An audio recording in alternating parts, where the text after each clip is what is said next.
What's going on, everyone? It's Ben from YGO from Zero back with another retro format rulings video, and this will probably be my last rulings video for a while, given that, I'm currently covering Android format in my videos, so I don't really have a backlog of formats to go through for these. So when I get into the next format, I will be covering more rulings then.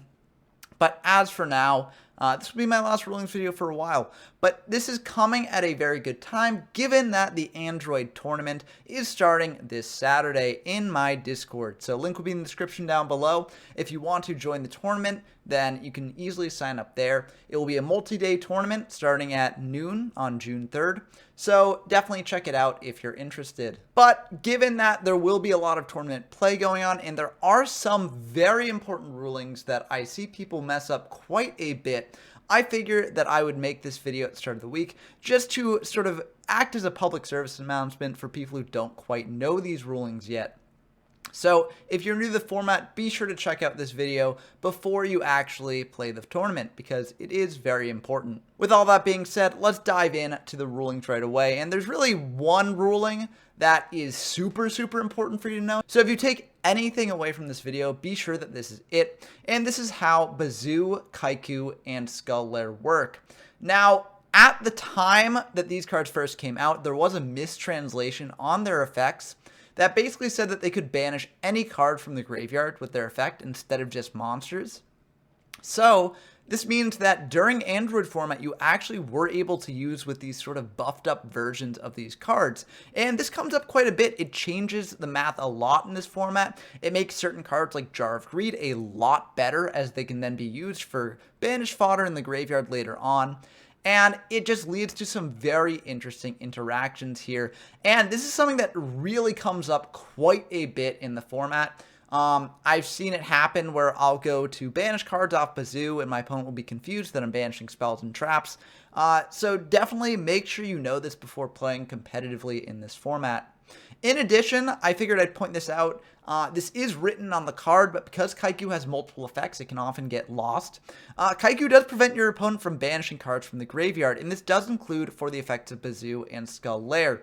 So I've seen some people try and summon Bazoo as an out to Kycoo. It doesn't quite work that way, and it can lead to some major misplays if you go for that line. In addition, in my last Android format video, there actually was an illegal play with Dark Necrofear being summoned while Kycoo was on the opponent's side of the field. So Kycoo does prevent things like Dark Necrofear from hitting the field as well as all the elemental extenders like Aqua Spirit and Garuda and all the like. So good to know. Those applications won't really come up as much, but if you do see Kycoo on your opponent's side of the field, you do have to know that it's stopping you from banishing. Now, on Kycoo specifically, there's also another interaction that's really weird, and it's just based on the way that certain cards were ruled at this time.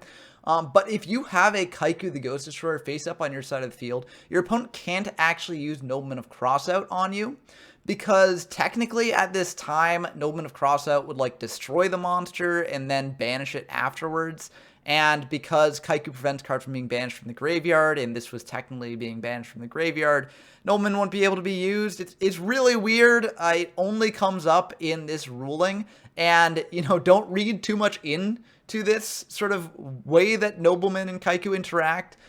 It only really has this application, and it is an important application to know about if you do want to make this play. And it's one that I could potentially see coming up at some point. Before moving on to the more niche rulings that probably won't encounter, I do want to mention something about Skull Lair. So as I mentioned in my Yugi Kaiba rulings video, when you flip up a continuous trap with an ignition-like effect, so a trap like Ultimate Offering or Skull Lair, where you can use the effect as a quick effect while this card's face up, you can't actually use that effect immediately when you first flip this face up. So, for instance, if your opponent wanted to Mystical Space Typhoon one of your back row, and you flipped up Skull Lair to try and chain its effect to that, you wouldn't actually be able to use the effect of Skull Lair, you'd just be able to flip it up when it's first activated. So this can often lead people to sort of flipping up Skull Lair immediately in the standby phase to avoid things like Heavy Storm, just wiping it away without being able to use its effect. And one more thing to note about Skull Lair is that if you do use its effect and banish for cost, your opponent can chain something like Mystical Space Typhoon to try and clear it. You can then chain Skull Lair to that Mystical Space Typhoon if you do have enough cards in your graveyard to banish and still get the removal off. It's a major graveyard investment, but it can come up, so it is good to know about. Moving on to the niche cards that probably won't see any play, but I guess they could come up. First up, we've got Card of Safe Return. Now, this card is insane in later formats. Here, it's not really that good because there just aren't enough ways to special summon from the graveyard. But there is one ruling that is good to know about this, in that it doesn't trigger in the damage step. So the one case where this can come up is if you have a Spear Cretin, and that gets destroyed by battle. You won't actually be able to draw off Safe Return when this happens. So that's a potential application that people could think of with this card that doesn't actually work. Moving on, we've got Jowgen the Spiritualist. Now, this is another card that I don't think will see much play here, even though it does see more play in later formats.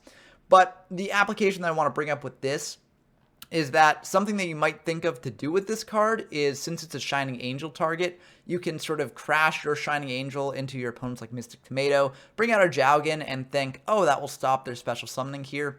The only way in which that would actually work is if your opponent is attacking their recruiter into yours, because the turn player actually goes second when recruiting off of two recruiters crashing in that way. So it doesn't really benefit you because your opponent will get the special summon out before you're able to bring out the Jowgen.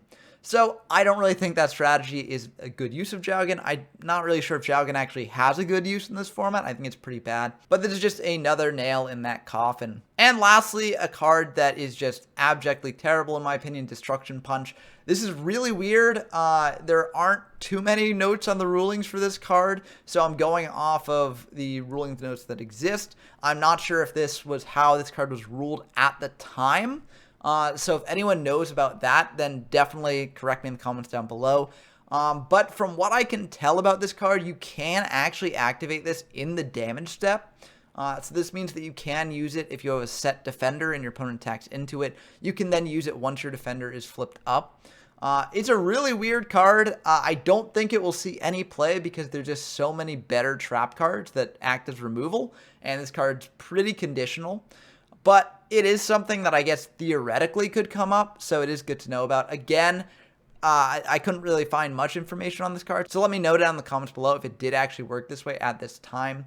But this is what I could piece together about it. And lastly, before I go, all the previous rulings that I mentioned in my previous rulings videos will still apply in Android format. None of those have changed at this point in the game's history. So, watch those if you want to learn more about any of the cards that I have featured on this deck build screen here. But also be sure to mention in the comments if I forgot any important Android rulings that you do think are good for people to know. And until next time, I've been Ben from YGO from Zero, and I'm signing off.